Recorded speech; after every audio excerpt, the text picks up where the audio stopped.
Welcome all to Eat, Drink, and Explore with Cece.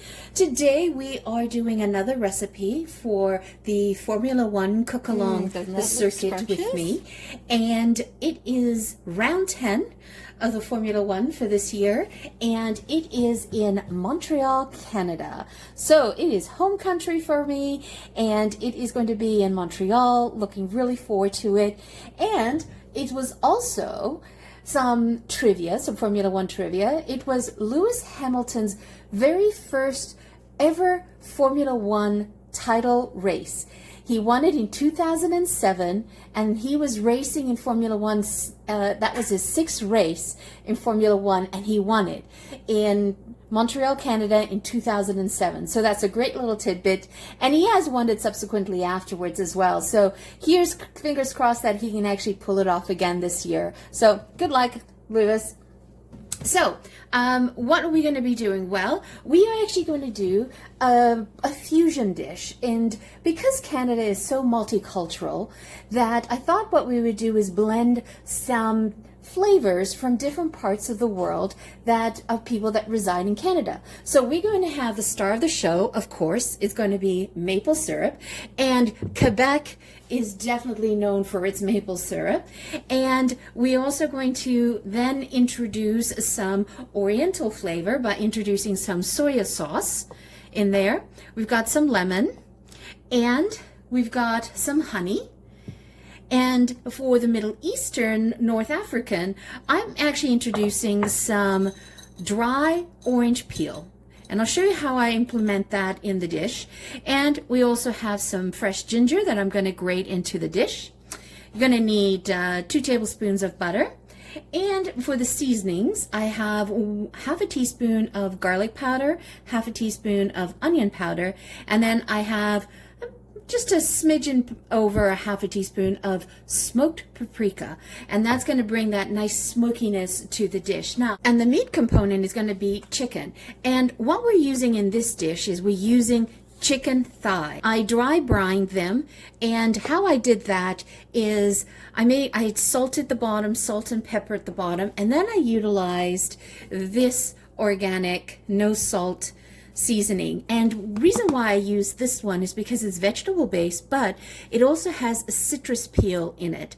You can also use a Mrs. Dash original. They also have citrus peel. So what we're trying to do is bring that citrus orangey taste into the dish. Now, I'm using chicken thighs here. I think it's important that you use chicken thighs in here just because chicken breasts cook so quickly and they get so dry that it doesn't really sort of absorb the nice sauce that we're going to make. And also the bone gives a lot of flavor to the sauce, and keep the skins on with that as well. So I have 8 generous size chicken thighs here, and I love making more of this dish and having extra in the fridge because this tastes really good cold. I don't know how to explain it, but with the glaze on it, and it's just so yummy cold as well. So let's go ahead and move over to the stove. But before we do that, I wanted to show you this dry orange peel. Where did I get it? I want you to see here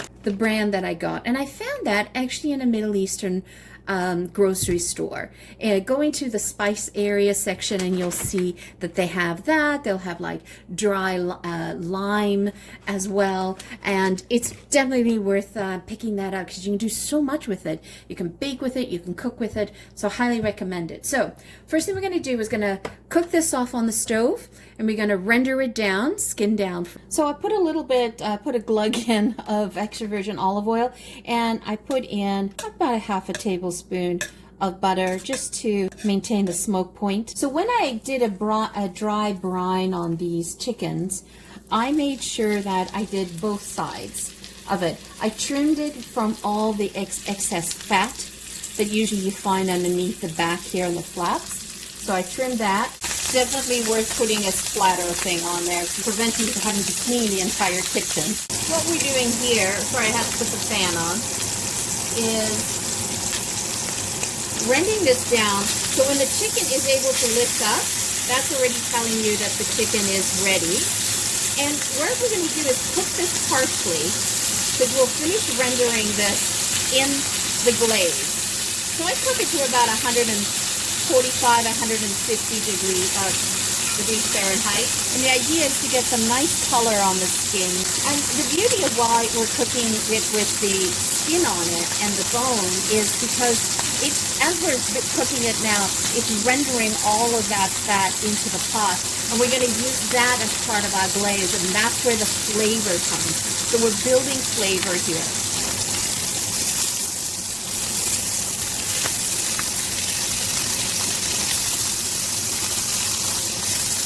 Add in inside down the other. Okay, now that we've taken out the chicken, we can separate it. So we're going to put in the 2 tablespoons of butter, and we're just going to dissolve it. And just get down there and with your spoon, your whisk, whatever you're using, and get down to the bits. You want to lift those bits off the pot. We incorporate that into our sauce. And I've got the stove on medium-low, so number 4, because I don't want to burn the butter here. So I put in the orange into the honey, so I'm just going to add that to the pan. And I like to use a dark amber honey for this as opposed to a lighter one, just it's richer. And I'm just going to reduce this a little lower to a simmer. And I'm going to add the 2 tablespoons of soy sauce into the container where the honey was, just to deglaze it, grab all that. That was a half a cup of honey. And the reason why we're doing the soy sauce is that it actually tones down the sweetness of the glaze. It smells so good. And now I'm just going to scatter in the garlic powder and the paprika and cook that down. Let that render. And then we're going to do 2 tablespoons of freshly squeezed lemon juice.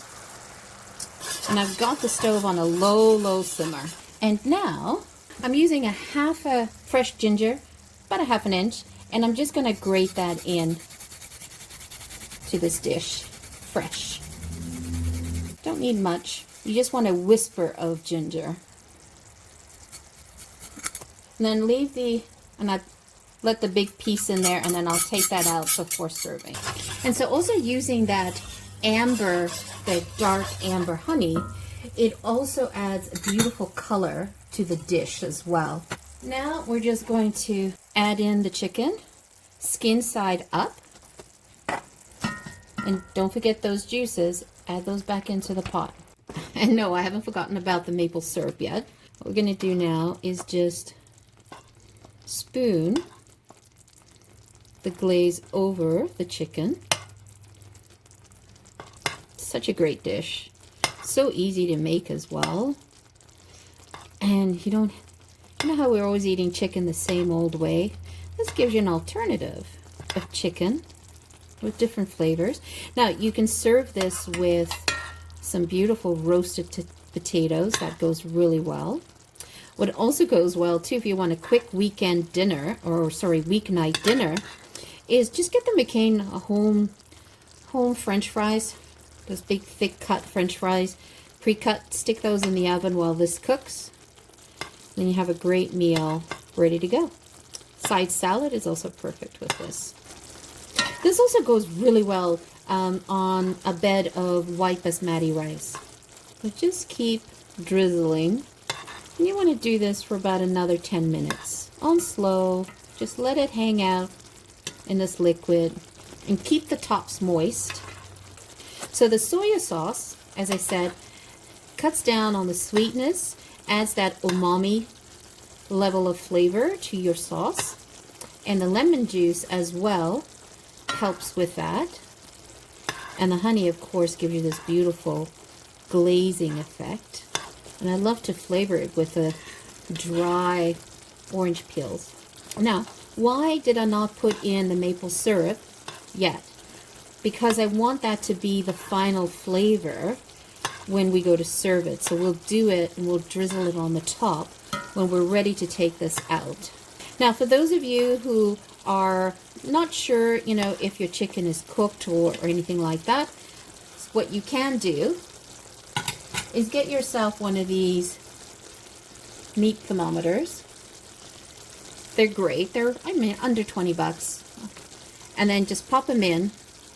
And you're looking for a reading of 165 or higher.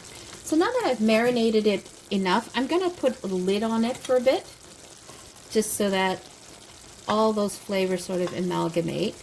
And you notice that I didn't use any aromatics like onion, chopped onion, or garlic. I used the powder form of it because I didn't want those chunks in the sauce. And that's why I also grated the ginger with that fine grater, because I just want the essence of the flavors. And, you know, use fresh ginger. I wouldn't use powdered ginger. It doesn't have the same impact. All right, let's take a look. Doesn't that look scrumptious? Ah, so exciting. All right, so now we're gonna pour in. I have 2 tablespoons of maple syrup here. So I'm just gonna pour it over each of the thighs. Doesn't that look fabulous? That looks so good. So I don't like to put all of the glaze in with the chicken when I serve it on the table. I'll do a separate bowl, and this will allow people to add to their plate as required. I don't want to drench this and get it all soggy, right? Also, I like to add the whites just for color contrast. And then add just a drizzle of fresh maple syrup. You can always appreciate a really good glaze by doing that. Wow, that's tasty. So let's give one of these a try. Ooh, doesn't this look good?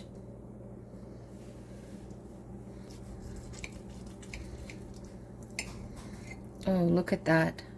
So wonderfully juicy. Not overcooked, nice and juicy. Smells good. That is so good. That is fabulous. And then I serve the extra glaze on the side because I don't drown the chicken in it, because I poured a little bit more of maple syrup on the top because that was the forward flavor I was looking for. And then this over here can be served on the side, and people can help themselves by adding additional glazing if that's what they want. And you can actually reuse that glaze or to dress potatoes. It's really good with roasted potatoes as well. So good, so tender. That is a keeper for me. Can't stop eating this. I need to wait for dinner. Right, I'll stop. So there you have it, a gorgeous maple glazed chicken thighs. It is a burst of flavor in your mouth. It is unexpected because the dry orange peel adds a little bit of a citrus note, but you don't really know it's there. The ginger that we grated in just added a very subtleness to the dish, and the rest all melted together perfectly. So I would recommend you guys try this out. So this glaze could be done separately on the stove, and then you can actually have it ready and use it for basting for barbecue season. It's an excellent glaze for barbecue season as well, and it goes well on chicken, it goes well on salmon, you're doing grilled salmon, and it goes well on pork loin as well. So the race in Spain was definitely interesting. It was a mayhem, I might say. It was all over the place with almost accidents and penalties in there, but Piastri won, of course, and Lando Norris was second, and Leclerc was third. But Max Verstappen, he got a penalty. He bumped wheels with Leclerc, but then he ended up bumping into Russell as well. So he got a 10-second penalty. So he went from 4th down to 10th. And he cost his team some points.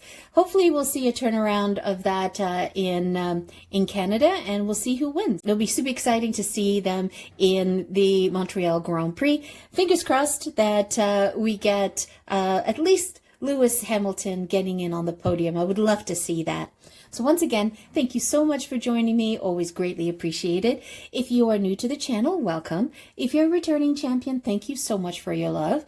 If you have not yet subscribed or hit the like button, please do so, or do both. We are really trying to grow the channel and we're looking for everybody's support. Help us grow. Once again, thank you so much for joining me. Have a fabulous day. Ciao for now. Don't forget to hit subscribe.